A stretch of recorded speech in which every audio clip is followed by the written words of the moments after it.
안녕하세요. 유튜브 넘버원 축구 분석 전문 채널 골 때리는 TV 배팅맨입니다. 자, 축구 토토 승무패 34회차 결과 1등이 한 명이 나오면서 세후 14억 2,500만 원을 받아 가셨습니다. 전생에 나라를 구하신 분 같은데 경기 결과들을 보면 확실히 운빨이 어느 정도 따라줘야 된다라는 걸 보셨을 겁니다. 그래서 오늘은 34회차 경기 결과들에 대해서 저는 이렇게 생각했었는데 결과는 이렇게 나왔다라는 점 한번 쭉 말씀을 드려보도록 하겠고, 중요한 점은 이번 주에 축구토토 승무패가 A매치 경기들로 인해서 당연히 없을 줄 알았는데 당장 화요일 밤 9시 50분까지 구매를 해야 되는 35회차가 있고, 토요일 오후 5시 50분까지 구매를 해야 하는 36회차가 발행 예정이기 때문에 35회차, 36회차 최종픽 영상은 언제 올라올까요? 물어보실 수 있을 텐데 35회차와 36회차의 경우는 최종픽 영상 없이 저도 소액으로 24,000원씩만 구매를 할 거고, 구매한 픽은 멤버십 분들 전용으로만 유튜브 커뮤니티에 이미지로 공유를 드리도록 하겠습니다. 이유는 아시겠지만 35회차는 A매치 경기들과 J리그 컵 16강 경기들로 이루어져 있고, 36회차는 J리그2 경기와 A매치 경기들로 이루어져 있기 때문에 피파 랭킹이 몇이고 누가 강팀이고 아무리 경기력을 분석해봐야 친선 경기이기 때문에 어이없는 결과들이 나올 수 있어서 저는 어쨌든 멤버십 분들이 구매하실 분들께서는 참고를 하시라고 구매를 하긴 해야 되는데, 웬만하면 35회차, 36회차는 쉬어가는 타이밍으로 잡으셔도 좋을 것 같습니다. 35회차 최종픽의 경우는 화요일 오후 5시까지 유튜브 커뮤니티를 통해서 최종픽 이미지 멤버십 분들 전용으로 공유를 드리도록 하겠고, 36회차는 금요일 밤 중으로 역시 멤버십 분들 전용으로 최종픽 이미지 유튜브 커뮤니티에 공유 드리도록 하겠습니다. 자, 그러면 오늘 축구토토 승무패 34회차 기가 막히고 코가 막혔던 결과들 쭉 살펴보도록 하겠습니다. 영상 시작 전에 좋아요 한 번씩 눌러주시는 거 잊지 마시고, 아직 구독 안 누르고 보시는 분들 구독 꼭 눌러주시고 좋아요 함께 눌러주시면 감사하겠습니다. 누르셨으면 시작해 보도록 하겠습니다. 자, 1번 경기 교토상가 대 세레스 오사카였죠. 자, 이번 시즌 기록적인 면만 보면 리그 꼴찌 교토상가가 이변을 내기란 어려운 경기로 보이시겠지만, 기본적으로 세레스 오사카가 점유율을 가져가면서 경기를 할 텐데 그럴 때 오히려 교토상가의 공격적인 측면이 살아날 수가 있다라고 말씀을 드렸었고, 지난 맞대결에서도 세레스 오사카가 점유율을 63%나 가져갔지만 교토상가에 0대1로 패배를 하는 모습을 보여주기도 했었고, 맞대결 전적에서도 상성상 교토상가가 우세한 모습을 보여주고 있기 때문에 이번 시즌 교토상가의 득점력이나 실점을 볼 때 승리까지는 무리가 있지만 무승부 정도는 함께 가져가야 되는 경기다 말씀을 드렸었죠. 경기 결과는 1대1 무승부가 나오면서 적중을 했었고, 말씀드렸듯이 세레스 오사카가 점유율을 60% 가져가면서 주도권은 가지고 있었지만 공격적으로는 교토상가가 더 많은 슈팅 찬스를 만들어냈던 경기였습니다. 자, 2번 경기 수원FC 대 인천. 자, 이 경기는 저는 수원FC가 주중에 주축 자원들이 모두 출전을 해서 체력적으로 인천이 더 우세하다라고 생각이 들어서 수원FC의 단통패로 선택을 했던 경기였는데 결과는 3대1로 수원FC가 승리를 했죠. 아, 정말 이번 시즌 수원FC의 이승우 선수는 포텐이 터지고 있지 않나 생각이 들 만큼 굉장히 좋은 활약을 보여주고 있고, 특히 수원FC의 첫 골 이승우 선수의 발에서 나왔는데 국내 리그에서 골키퍼와 1대1 상황에서 칩샷으로 골을 성공시킬 만큼 골문 앞에서 침착한 선수가 몇이나 될까 생각이 드는 장면이었습니다. 아주 기가 막힌 골 장면이었고, 특히나 득점은 하지 못했지만 외국인 용병 안데르손 선수의 동료를 활용하는 플레이들이 굉장히 좋다라고 느껴졌던 경기였습니다. 인천의 제르소 선수에게 반칙을 해서 페널티킥으로 무구사 선수에게 실점한 것 외에는 수원FC가 김훈준 감독 체제에서 확실히 공격을 만들어가는 작업 굉장히 잘하고 있다라고 느꼈던 경기였습니다. 자, 3번 경기 김천 대 포항이었죠. 자, 이 경기는 김천 상무가 이번 시즌 홈에서 6경기 무패, 그리고 현재 10경기 연속으로 패배가 없는 상황으로 이번 경기에서 무승부만 해준다면 원정팀 포항의 이번 시즌 기록인 11경기 무패 기록과 동률을 이룰 수 있다라는 점에서 김천 상무의 동기부여적인 측면이 좋아 보인다라고 말씀을 드렸었고, 가장 중요한 점은 이번 시즌 김천 상무의 공격 포인트 반 이상을 담당하고 있는 말년병장 선수들, 주장 김현욱 선수를 시작으로 강현무, 김진규, 원두재, 이중민, 정치인 같은 선수들이 아마 이 경기가 김천 상무에서 마지막 경기가 될 텐데 강력하게 승리에 대한 의지를 보여주고 있다라는 점에서 김천의 패배는 없다, 김천의 승무 투픽으로 말씀을 드렸었고, 포항의 승리가 없는 이유로 포항의 경우는 신광훈 선수가 지난 경기에서 옐로카드 누적으로 퇴장을 당하면서 이번 경기에 출전을 하지 못하고 미들의 중심 역할을 해주고 있는 김종우 선수가 부상으로 지속적으로 출전을 하지 못하고 있다는 점과 공격의 조르지 선수 역시 지난 광주와의 경기에서 갈비뼈 쪽 통증을 호소하면서 교체 아웃이 됐기 때문에 이번 경기에 출전을 하지 못할 거다라고 말씀을 드렸었는데 조르지 선수는 후반전 70분에 교체 투입이 됐더라고요. 결과적으로 김천상무, 말년병장 강현묵 선수의 선제 득점이 나왔고 후반 89분에 포항의 조르지 선수가 페널티킥을 성공시키면서 무승부로 끝나나 싶었는데 후반 로즈타임에 유광현 선수의 페널티킥 득점 그리고 경기 종료 직전 골키퍼가 뻥 차준 볼을 유광현 선수가 헤딩으로 떨궈줬고 최기훈 선수가 골키퍼 키를 넘기는 감각적인 로빙슛으로 3대1 결과가 나오면서 김천상무의 승리 적중을 했던 경기였습니다. 자, 4번 경기 서울 이랜드 대 경남. 자, 서울 이랜드의 경우는 득점력적인 부분에서 경기당 평균 2골을 기록을 하면서 K리그2 최다 득점 1위를 달리고 있고 특히나 공격 자원인 이동률 선수가 2경기 연속골, 또한 좌측 풀백의 박민서 선수가 정확도 있는 킥을 보여주면서 4경기 연속으로 공격 포인트 1골 3도움을 기록 중이다 언급을 드렸었죠. 또한 이번 시즌 맞대결에서 경남이 2대1로 승리를 했었지만 사실상 그때 당시에 서울 이랜드 공격진과 지금의 공격진은 선수부터가 다르다라고 말씀을 드렸었습니다. 기본적인 데이터만 비교를 해봐도 서울 이랜드가 높은 기록들을 보여주고 있기 때문에 이 경기는 이변이라면 무승부 정도가 되지 않을까 생각이 들지만 최근 물오른 서울 이랜드의 득점력을 믿고 서울 이랜드의 단통 승리로 말씀을 드렸었고 결과는 서울 이랜드의 2대1 승리로 적중을 했던 경기였습니다. 특히나 서울 이랜드의 첫 번째 골 언급을 드렸었던 박민서 선수의 골이었는데 왼쪽 측면에서 열심히 뛰어 올라와서 골까지 마무리하는 모습 굉장히 인상적이었고 브루노 선수의 헤딩 추가골로 2대0 그리고 경남의 박민서가 한 골을 터뜨리면서 2대1로 경기가 마무리되면서 적중을 했던 경기였습니다. 5번 경기 안산 대 성남이었죠. 이 경기는 솔직히 K리그2 꼴찌 싸움이다. 아무리 분석해봐야 작은 실수 하나에 무너질 수 있는 경기이기 때문에 예측이 불가해서 승무패로 지우개 찬스를 썼던 경기였는데 확실히 성남은 득점이 더럽게 안 터지는 팀이 맞더라고요. 열심히 뭔가 만들어 보려고는 하는데 마지막 패스나 슈팅이 굉장히 아쉬운 상황이 연속이었습니다. 성남의 신재현 선수의 골도 있었는데 그전 크로스 상황에서 볼이 나간 상태에서 크로스가 올라왔었기 때문에 골 취소가 있었고 89분에 드디어 성남의 국건우 선수가 골을 기록하면서 0대1로 앞서 나갔는데 역시나 말씀을 드렸다시피 작은 실수 하나에 무너질 수 있는 경기다라고 했던 게 성남의 알리바이프 선수가 종료 직전에 페널티 박스 안에서 안산에 뛰어들어오고 있는 선수를 보지 못하고 발차기를 날려버리는 바람에 페널티킥이 선언이 됐는데 우리의 또 K리그2 꼴찌 안산이 그걸 또 못 넣고 골키퍼에게 막히면서 0대1로 패배를 했던 경기였습니다. 이래서 승무패는 항상 운빨이 좀 필요하다라고 말씀을 드리는 거예요.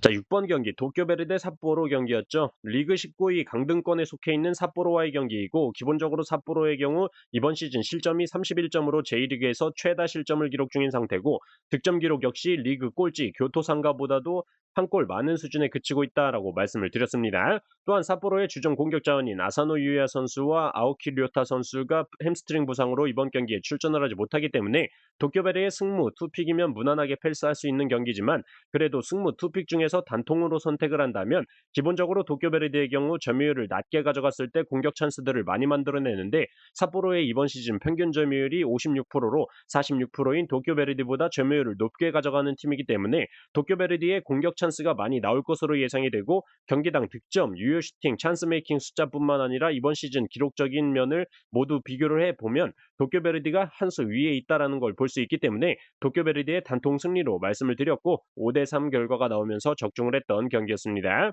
점유율 역시 말씀을 드렸던 대로 삿포로가 60%를 가져갔던 경기였지만 공격 찬스는 도쿄베르디가 더 많이 만들어냈던 경기였습니다. 자, 7번 경기 대전 대 대구. 자, 이 경기는 대전은 이번 시즌 최다 연패인 3연패, 대구는 이번 시즌 최다 연패인 2연패를 기록 중으로 리그 11위는 대구, 리그 12위 꼴찌는 대전이기 때문에 두 팀 모두 승점이 절실한 상황이지만 그래도 대구의 플레이가 어느 정도 꾸준한 경기력을 보여주고 있다는 점 때문에 대전이 홈에서 확실히 실점이 줄어드는 기록을 보여주고 있어서 대구가 경기는 주도하겠지만 무승부로 끝나지 않을까 말씀을 드리면서 단통 무승부로 선택을 했던 경기였는데 1대0으로 대전의 승리가 나와버린 경기였습니다. 경기 보신 분들은 아시겠지만 대구가 엄청나게 몰아붙였는데 이날따라 대구의 에드가 선수가 빈 골대에도 볼을 날려먹는 장면도 있었고 제가 볼 때는 최소 3골 정도는 외국인 용병이라면 득점을 해줬어야 되는 장면들이 있었는데 다 날려먹었죠. 그리고 역시나 대전의 이창근 골키퍼의 선방도 좋았고요. 반대로 대전은 몇 안 되는 찬스였는데 코너킥에서 지금 거의 대전의 뮬리치 아니냐고 계속 욕을 처먹고 있던 음나파 선수가 헤딩골을 터뜨리면서 확실히 그날그날의 컨디션과 좀 운빨이 따라줘야 되는 게 K리그 같다라고 느낀 경기였습니다. 자, 8번 경기 제주 대 강원. 야, 이 경기는 뭐 맞대결 전적에서 4연속 무승부를 기록 중이라 5연속 무승부는 안 나오겠다 생각이 들었던 경기였고 그 이후로 최근 강원의 무서운 상승세 말씀을 드렸었죠. 이번 시즌 윤정환 감독의 강원은 굉장히 탄탄한 빌드업 축구를 보여주면서 4-4-2 전형을 쓰지만 공격 시에는 황문기 선수가 전방으로 높게 올라가면서 변칙적인 3백으로 3-2-5 전형을 만들어서 공격 전개를 하면서 황문기 선수는 볼 배급을 잘해주고 있고 특히나 이번 시즌 강원 돌풍의 주역인 이상원 선수와 양민혁 선수가 엄청난 활약을 해주고 있다라고 말씀을 드렸었고 특히 양민혁 선수는 06년생으로 나이가 어려서 그런지 경기 풀타임을 뛰어도 체력이 남아 도는 듯한 모습을 보여주고 있고 센스가 굉장히 좋다라고 말씀을 드렸었습니다. 최후방에서 빌드업의 시작을 담당하고 있는 이기혁 선수 역시 안정적인 모습을 보여주고 있어서 강원의 팀 전체적인 밸런스가 굉장히 좋기 때문에 이 경기는 제주의 단통패, 강원의 리그 4연승 성공할 것이다 말씀을 드렸었고 1대2로 강원이 승리하면서 적중을 했던 경기였습니다. 이날 강원의 송중석 선수가 굉장히 좋은 활동량을 보여주면서 강력한 중거리 슛까지 성공을 시키는 만점 활약을 했던 날이었고 역시나 양민혁 선수가 측면에서 제주 수비를 지워버리면서 올린 크로스를 야구 선수가 성공을 시켰었죠. 제주는 안태현 선수가 득점을 기록하긴 했지만 후반 막판에 홍준호 선수의 퇴장이 나오면서 2경기 연속 퇴장자가 발생을 한 제주였습니다. 자, 9번 경기 부산 대 수원 삼성. 자, 이 경기는 뭐 수원 삼성이 지지 않는다. 부산의 무패 투픽이다 말씀을 드렸던 경기로 뭐 변성환 감독님이 새로 오시고 주저리 뭐 말씀을 많이 드리면서 부산의 무패 투픽으로 선택을 했고 1대1 무승부가 나오면서 적중을 했던 경기였는데 경기 보신 분들은 아시겠지만 진짜 코미디가 따로 없던 경기였습니다. 수원 삼성은 지금 뭐 감독 바꾸는 게 문제가 아니라 선수단 대부분을 지금 갈아치워야 되지 않을까 생각이 되는 게 뮬리치는 최전방에서 할 줄 아는 게 한 개도 없습니다. 버티면서 볼을 뿌려주기라도 해야 되는데 그것도 안 되고 대가리도 못 쓰고 진짜 쓸모가 없는 상황이고 퉁가라 선수는 원톱이 뮬리치니까 저 새끼 줄 바에야 내가 뛰겠다 하면서 혼자 뛰어다니다가 맨날 뺏기고 자빠지고 있고 이종성은 국산 뮬리치 느낌 미들에서 뭐 하는 건지 패스를 대체 어디다 하는 건지 연봉을 3, 4억씩 받고 있는 걸로 아는데 강원에 지금 그 잘하고 날아다니는 양민혁 선수가 월급 100만 원도 안 되는데 너무나도 지금 이종성 선수 이거 너무 오버페이이지 않나 생각이 들고 전진우 선수는 열심히는 뛰는데 진짜 열심히만 뛰는 것 같고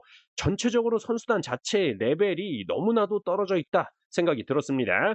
기본기부터 변성환 감독님이 제대로 좀 잡아주셨으면 좋겠더라고요.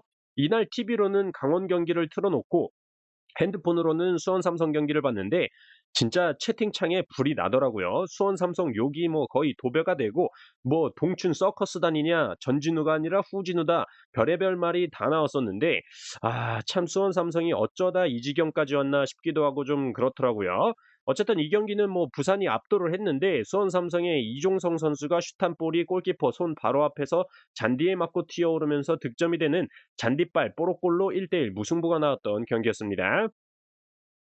10번 경기 FC 안양 대 충북 청주. 이 경기는 안양이 퇴장으로 인한 수적인 열세가 생기지 않는 한 안양이 승리한다라고 말씀을 드렸었죠. 지난 맞대결에서도 안양이 충북 청주 원정을 가서 많은 슈팅 숫자를 기록을 했었고 안양이 2부 리그 치고 홈팬들 응원발이 세기 때문에 이 점 또한 안양의 사기를 올려줄 것으로 생각이 들고 지금 충북 청주가 9경기 연속 무패 행진 중으로 경기당 실점이 0.8골밖에 안 되면서 K리그2 최소 실점 1위를 기록 중이지만 홈에서의 실점이 7경기에서 2실점 하지만 원정 경기에서는 7경기 9실점이라는 점에서 원정에서는 실점이 많아진다라는 점 그래서 FC 안양의 단통 승리로 말씀을 드렸었고 2대 0으로 안양이 승리를 하면서 적중을 했던 경기였습니다. 딱히 뭐 무난하게 안양이 승리를 했기 때문에 이 정도 말씀드리고 넘어가도록 하겠습니다.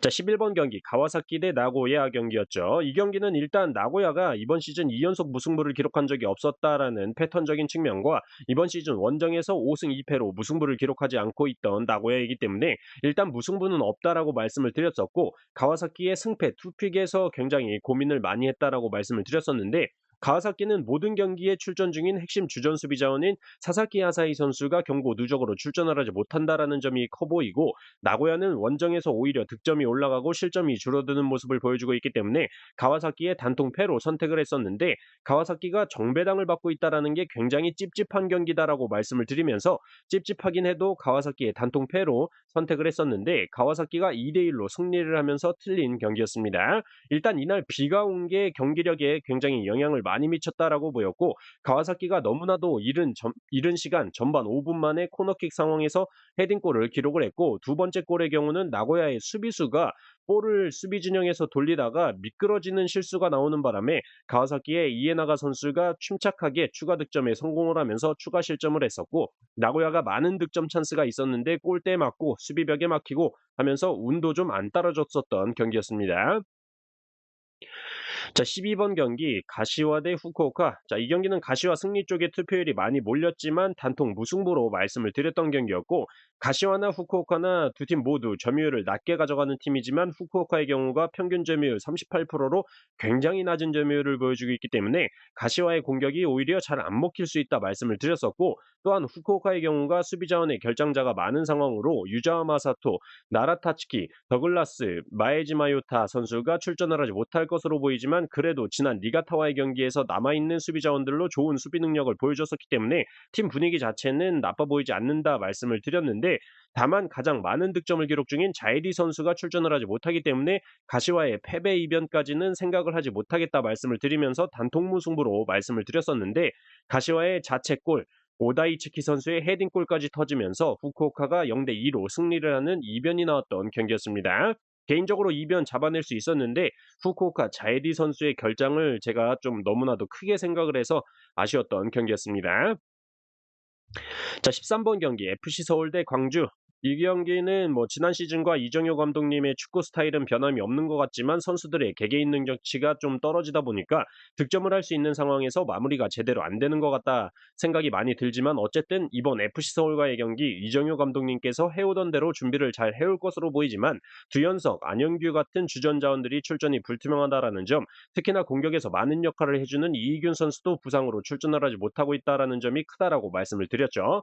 반대로 FC 서울 같은 경우는 김기동 감독 체제하에 시즌이 시작하면서 굉장히 개판 거지 같은 경기력들을 많이 보여줬었는데, 링가드 선수가 확실히 최근에 컨디션이 많이 올라왔다라고 생각이 드는데, 문제는 받아먹는 선수들이 잘 받아먹어야 되는데 더럽게 못 받아먹는다 언급을 했었는데, FC 서울의 홈 경기이기도 하고 링가드 선수의 컨디션이 올라오고 있다는 점, 주축 자원의 결정자적인 부분에서도 불안하지만 FC 서울이 승리하지 않을까 말씀드리면서 서울의 단통승으로 말씀을 드렸는데, 또 FC 서울은 개차반의 경기력을 보여주면서 1대2로 패배를 했습니다. 기본적으로 링가드 활용을 잘 못하고 있다라고 생각이 들고, 패스도 더럽게 안 해주던데 링가드 이거 지금 왕따 당하는 거 아닌가 걱정도 되고, 이 정도 되면 전술을 링가드 선수에 맞춰서 짜야 되는 게 맞지 않나 싶습니다.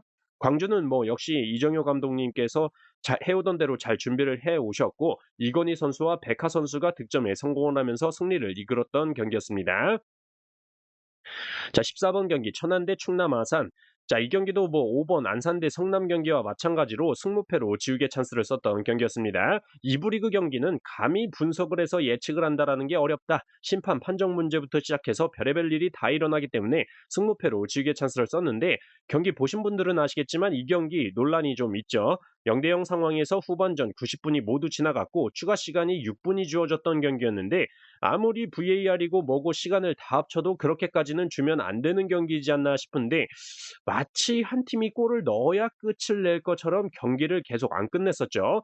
결국에 충남 아산이 추가 시간 22분 만에 득점에 성공을 하면서 충남 아산의 승리로 끝이 났던 경기였는데, 천안시티 퇴장도 있었고 충남 아산은 2명이나 퇴장이 나오고 후반 로즈타임 22분 만에 승리를 하는 참 다이나믹했던 경기였다라고 말씀을 드리고 싶네요. 자, 이렇게 축구토토 승무패 34회차 결과에 대해서 말씀을 드려봤습니다. 저는 아까 서두에 말씀을 드렸듯이 35회차, 36회차는 멤버십분들 전용으로 유튜브 커뮤니티를 통해서 최종픽 이미지로 공유를 드리도록 하겠습니다. 이상입니다.